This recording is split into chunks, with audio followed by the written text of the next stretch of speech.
Muy bien, bienvenidos a nuestra segunda sesión de la materia Historia del Trabajo Social. Yo soy Arián Montes de Oca, soy licenciada en Trabajo Social y vamos a señalar en esta breve sesión algunos de los principales enfoques que promovieron el desarrollo de la profesión del trabajo social.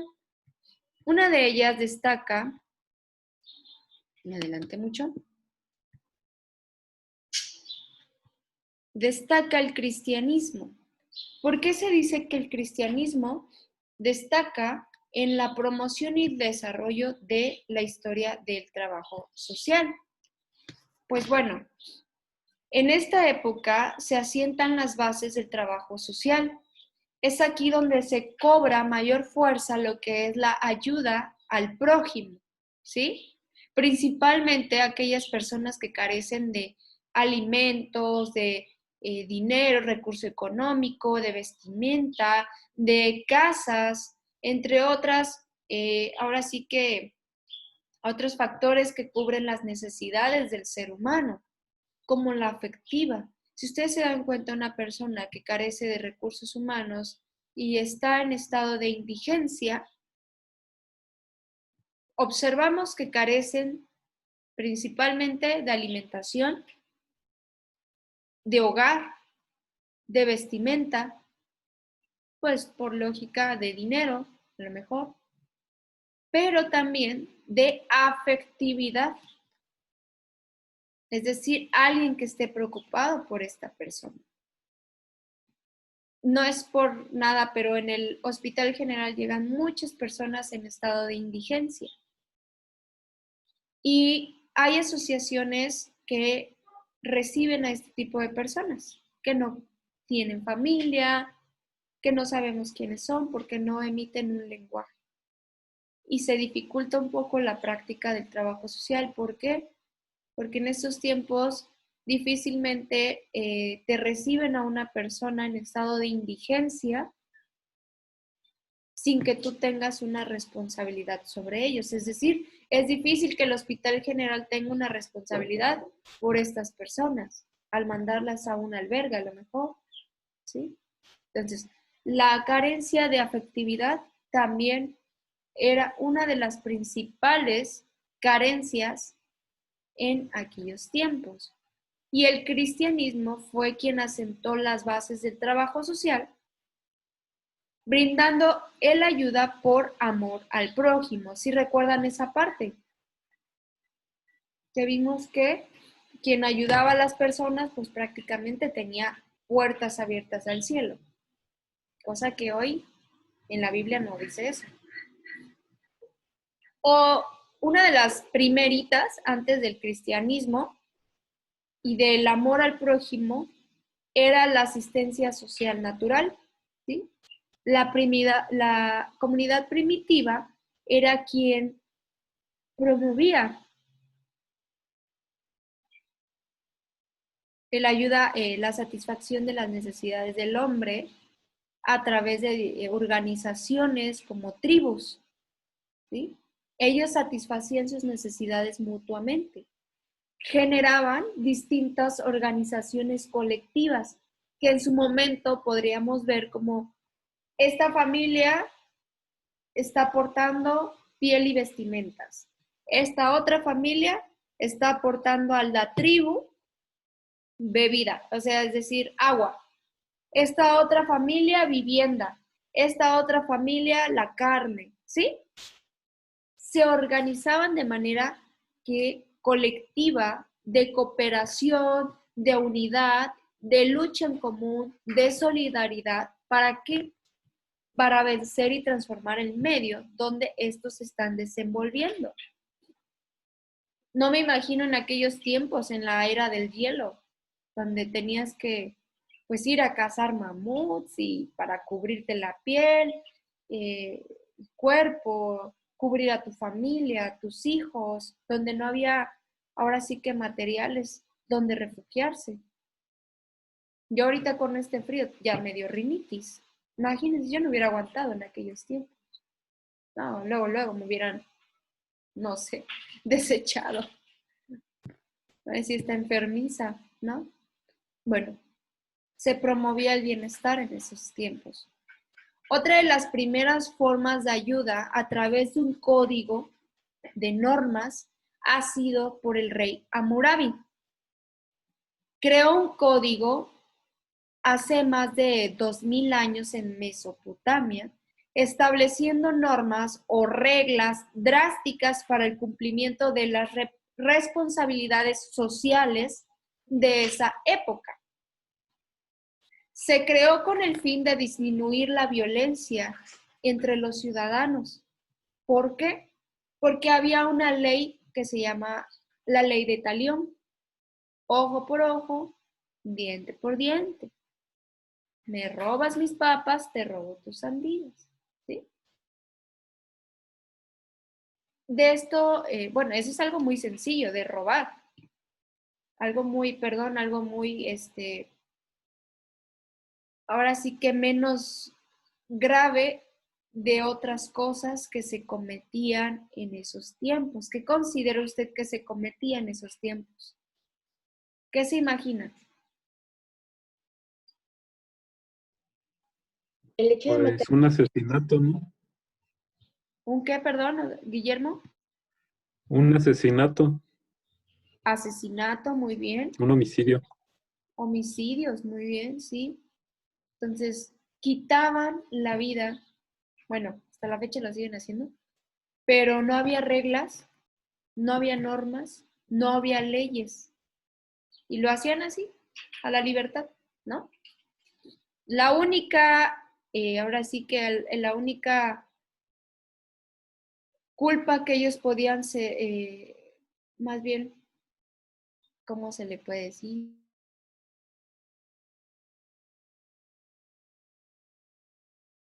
La única justicia que llegaban a tener en su momento era mental, que recaía en la conciencia de las personas.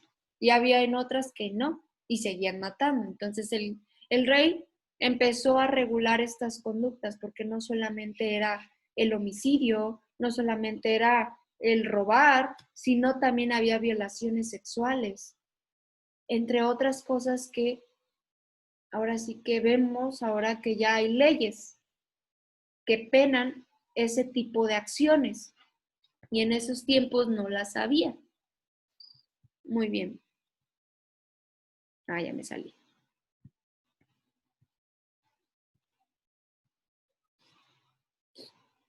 Dentro de las primeras creaciones de la regulación del comportamiento del ser humano, entra Confucio. Este señor elaboró una doctrina de armonía, es decir, no le hagas a otro lo que no quieras que te hagan a ti. Si se dan cuenta, es todo lo contrario a la ley de Talión. La ley de Talión, ojo por ojo, diente por diente. ¿Y qué dice posteriormente Confucio? No hagas a otro lo que no quieras que te hagan a ti. ¿Sí? Es una filosofía de Confucio, una filosofía doctrinal moral que promueve la armonía a partir de una frase que, si bien la meditamos y la reflexionamos, desde esos tiempos hasta ahorita podemos ejercerla de manera moral, es decir, dentro de nosotros. No quiero que me hagan esto, pues no voy a hacer esto. Divisiones con ese. Ahí mi secretaria se equivocó. Aristóteles y Platón justificaban la división social como algo dado por la naturaleza. ¿Qué es la división social? Yo les pregunto, ¿qué se imaginan ustedes que es la división social? La clasificación de las clases sociales. Bueno, antes todavía entre pobres, de una economía no muy baja ni muy alta, y los ricos, por así llamarlos. Esa es una división social respecto a su economía. Muy bien, Lupita. También es tipo ese grupo de personas con este otro grupo de personas, no se llevan, se dividen, incluso podemos verlo hasta en las familias, ¿sí? Pues mi prima no se lleva con mi otra prima, no sé. Entonces, Aristóteles y Platón justificaban como algo dado por la naturaleza. Y sí, realmente, porque muchos rechazamos la idea que conciben las demás personas, porque no sabemos respetar las formas de pensar de otras personas. Aunque yo no piense igual que tales personas, voy a respetar y de alguna manera voy a buscar influir para que mejore esas condiciones de vida.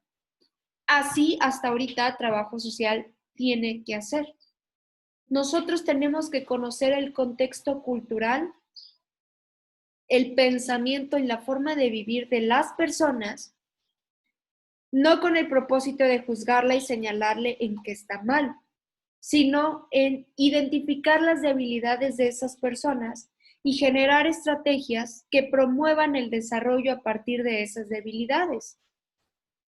Por ejemplo, no me voy a meter en controversias, pero una persona que practica a lo mejor la adoración a la muerte y vemos que tiene a sus hijos en estado de abandono, usted no va a llegar y le va a decir, es que usted está mal porque está adorando a una muerte, ¿no? Supongamos que yo tengo otra creencia, que a lo mejor yo le adoro a un santo o a Dios nada más, y choca con mis ideales y yo de ahí me quiero agarrar y decirle a la señora o al señor que está mal en su vida porque está haciendo eso. No, no vamos a hacer eso. Vamos a buscar la manera de que esta persona tenga un desarrollo, pero a partir de sus fortalezas e identificar sus debilidades, no para juzgarlas, no para ver si choca con mis creencias, sino para promover su bienestar. Bueno, el budismo versa en la ley del karma. Una causa buena produce un efecto bueno y una causa mala el efecto contrario. El Islam. En el Islam había un pago que se llamaba zakat. Este era un impuesto que pagaban los ciudadanos dependiendo de las propiedades que poseía la persona. Ahorita todos pagamos un impuesto, pero por consumidores. Y en esos tiempos se pagaba el impuesto de acuerdo a los bienes que poseía. Entre más poseías, pues más pagabas, ¿sí? Este dinero era recaudado con un objetivo de crear instancias que promuevan la atención y el desarrollo y bienestar de las personas. Estas instancias son como orfanatos, como escuelas, como hospitales, lugares que puedan darle la atención a las personas que tienen escasos recursos y que son necesitados.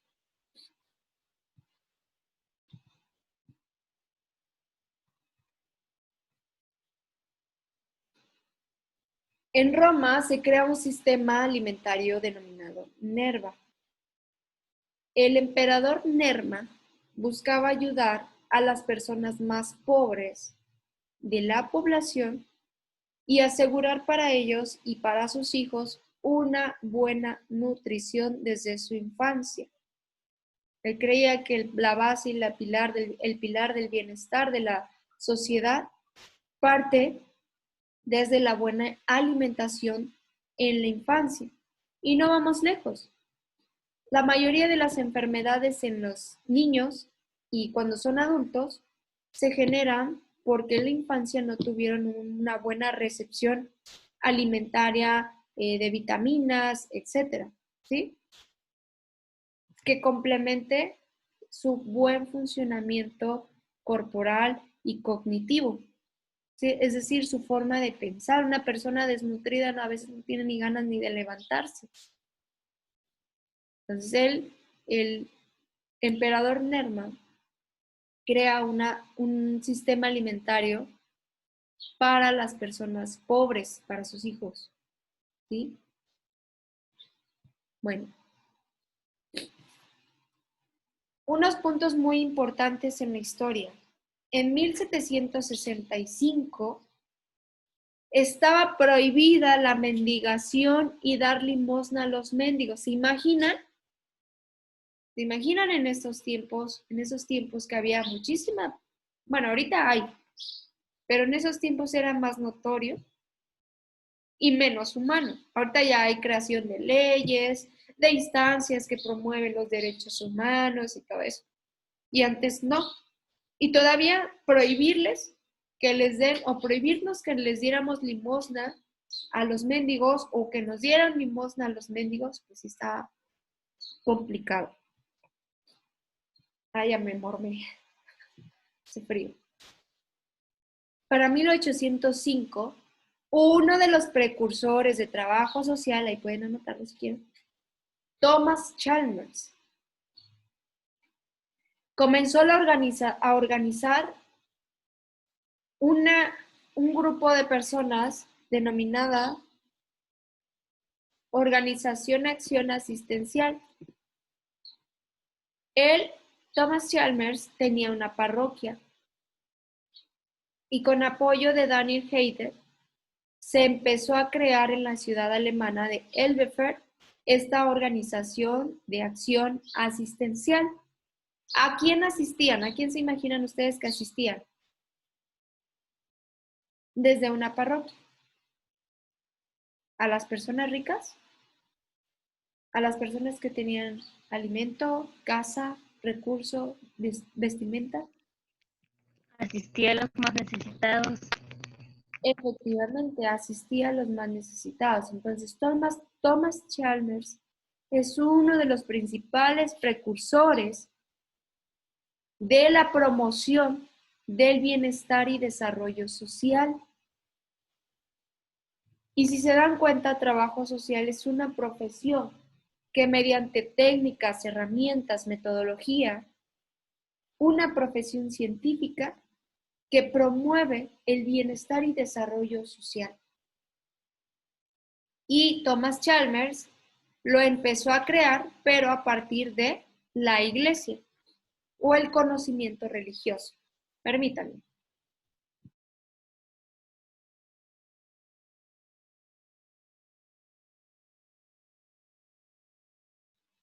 Perdón, está fuerte la rinitis.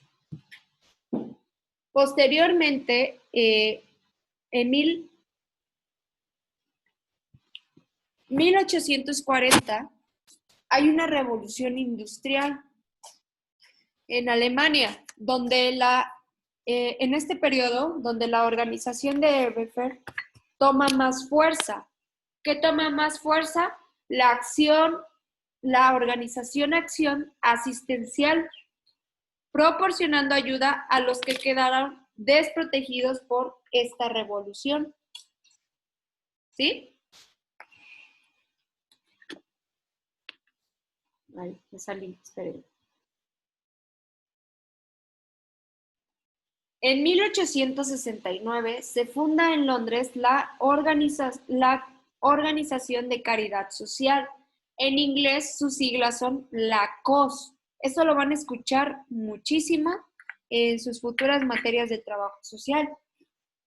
Se funda esta organización con el fin de evitar que se les siga prestando ayuda a los indigentes. Es decir, esta ayuda a los indigentes favorecía la permanencia de los mismos en su estado de miseria. ¿Qué quiere decir esto? Quiere decir que las personas brindaban ayuda a las personas pobres siempre, y las personas pobres ya sabían que les iban a brindar ayuda. Es decir, ya sé que va a venirme a ayudar un rico. ¿Para qué trabajo? Si sé que me van a venir a dar dinero. ¿Sí o no? Eso pasa. Hasta la fecha vemos algunas personas que probablemente pertenecen a explotación, que están en estado de indigencia y están en las calles pidiendo dinero. Y sus hijos también lo hacen. Y como que se observa que se va heredando. El dar lástima, el dar tristeza a otras personas, que a lo mejor no tienen todo, pero sí le dan una moneda o sí les damos una moneda. Entonces, esta organización se crea con el fin de evitar que se les siga prestando este tipo de ayuda a los indigentes, promoviendo que estos indigentes tengan un oficio, ¿sí?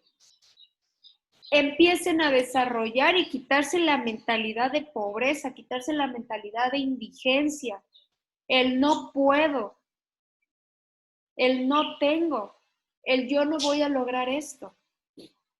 Entonces, esta organización, fíjense, empieza a crear estrategias tipo talleres, tipo pláticas, para que las personas en estado de indigencia aprendan a hacer algo. Y al aprender a hacer algo, se quita de la boca el decir, soy pobre y no sé hacer nada. No, todo lo contrario, vamos a trabajar. Ya le enseñamos, ya aprendió y todo esto, todo lo otro. Y ustedes créanme que van a hacer eso. En sus prácticas, pues en un futuro, digo, porque ahorita pues por la situación pandémica no pueden practicar y aparte porque vienen entrando, no vienen las materias de práctica, ustedes van a buscar promover el desarrollo de ciertas colonias, de ciertas comunidades, con talleres, con pláticas, ¿sí? Enseñándoles algo. Pero previamente a esas decisiones, usted va a realizar una investigación para saber qué es lo que necesita esa población. Muy bien. Para 1889, Jane Addams crea el Centro de Asistencia Social Hull House. Logra crear las primeras leyes de explotación infantil en el trabajo, es decir, no había una ley que protegiera a nuestros niños de la explotación laboral. ¿Sí? Ahorita seguimos viendo explotación laboral, pero bueno, ya hay leyes, por lo menos. ¿Sí? Pues bueno, Jane Addams fue una de las primeras precursoras de el bienestar y atención infantil laboral. Pues bueno, hasta ahí le vamos a dejar en asistencia social. Es un principio humano fundado en proporcionar y percibir bienes y servicios según las condiciones materiales y los valores predominantes en una sociedad determinada. Es decir, un tipo de ayuda como de emergencia, como de auxilio, como incluso hasta de recompensa, que viene transformándose con el tiempo en servicios asistenciales de caridad, de beneficencia, de filantropía y de bienestar institucional. Por eso trabajo social no es asistente social, porque no damos caridad, no damos beneficencia, no damos filantropía. Si bien trabajamos en la promoción del bienestar en distintas instituciones, prácticamente nosotros no regalamos las cosas para que las personas las desaprovechen. Es decir, se empieza a trabajar cuál es la mayor necesidad de nuestro sujeto.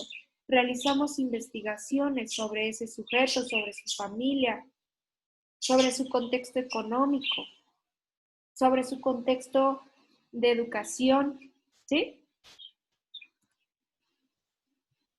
Bueno.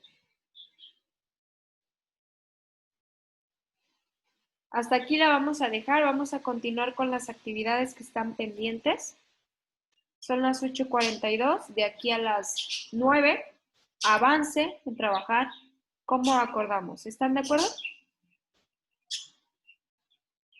Muy bien, me despido de ustedes.